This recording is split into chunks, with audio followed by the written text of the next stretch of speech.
Sultan Osman, men Аксаш, Калкан 222 кабыл алдым.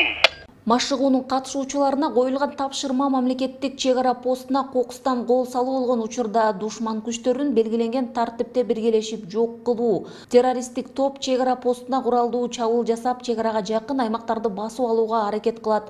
Күч түзүмдөрү жана мобилизацияланган запастагы жоокерлердин күч аракети менен куралчан душман топтору толугу менен жок кылынат. Жараланган аскер кызматкерине биринчи медициналык тез жардам көрсөтүлөт. Ошондой эле машыгуу учурунда кооптуу аймактагы жашоочуларды башка жака көчүрүү, жарадар болгон жоокерлерге биринчи медициналык жардам көрсөтүү, душман чабуулунан, жер кыртышына зыян келген учурда радиациялык, химиялык жана биологиялык коргонуу, блокпостко чыккан өрттү өчүрүү ыкмалары практика жүзүндө көрсөтүлдү. Ар бир машыгууда эми абал бир ордуна туруктуу боло бербейт экен, өзгөрүүлөр кирип турат экен.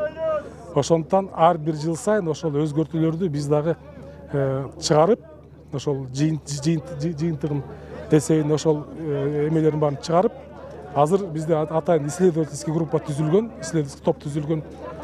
Бүт акимдерге, бүт жергиликтүү башкаруу органдарга, күч түзүмдөрүн башкаруу органдарга айттык. Ушул машыгуу өткөрүп даярданып атканда, өткөрүп атканда кандайдыр бир эгерде кемчиликтер чыкса, ошолордун баарын сунуштар берилет деп. Керек болсо, ошол тиешелүү мыйзамдарга болобу өзгөртүүлөрдү киргизишибиз керек. Ошого муктажбыз. Анткени дагы бир жолу айтайын, кырдаал ордунда турбайт экен, ар дайым жылып турат экен. Ош шаарында, Ош жана Жалал Абад областарында биргелешкен командалык штабтык жана мобилизациялык коопсуздук 2022 жана түштүк 2022 бирдиктүү мобилизациялык машыгуулары 24-майдан башталган. Анда өлкөнүн айрым райондорунда согуштук абалды киргизүүнүн шарттарында мамлекеттик органдардын иши, даярдыгы каралган. Машыгуунун жүрүшүндө Ош облусунун Ош жана Ноокат шаарларында, ошондой эле Жалал Абад облусунун Ала Бука районунун айрым резервдик түзүлүштөрүн практикалык түзүү жана регионго аскердик абалды киргизүү шартында абалды турукташтыруу боюнча тапшырмалар аткарылды. Бүгүнкү машыгууда биздин медицина кызматкерлери Тала көстүнүн курамы машыгууларды англис тилинде өткөрдү. Себептегенде биздин экинчи деңгээлдеги аскер Тала көстү эле келечекте Бириккен Улуттар уюмунун мирдэ миссия эмесине катышканы жолдомо алган турат. Ошонун алкагында өздүк курамды жана биргелешкен саламаттык сактоо министрлигинин кызматкерлери менен биз биргелешкен машыгууларды өткөрдүк.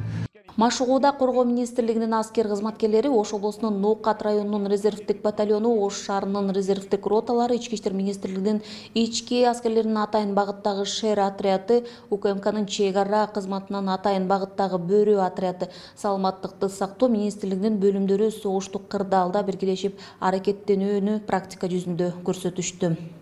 Биз аскер кызматкери болгондон кийин мамлекетти коргоо биздин ыйык милдетибиз. Ошондуктан бул машыгуулар жылда өтүп пландаштырылган, жылда өтүп турат. Мындай машыгуулардын өткөнү биз үчүн чоң сабак болот. Мындай биздин жергебизде деги эле дүйнөдө согуш болбосун, бирок эгер ушундай коркунучтар болсо, бул машыгуунун пайдасы аябай чоң тиет. Ар тармактан окуу болду деп эсептеймин. Бул күжүрмөн ар бир аскер кызматкери күжүрмөн даярдыкта жүрөбүз биз ар дайым. Бул бизге ар жылы болуучу машыгуу, жылдан жылга биз бири-бирибизден сабак алабыз, тажрыйба алабыз. Машыгуудан менен катар эле химиялык жана биологиялык коргонуу, блокпостто чыккан өрттү өчүрүү ыкмалары практика жүзүндө көрсөтүлдү. Машыгуу өлкөдө 8-рейд өттү. Гүлжан Ажиматова, Бектур Калыбек уулу, Ош шаары.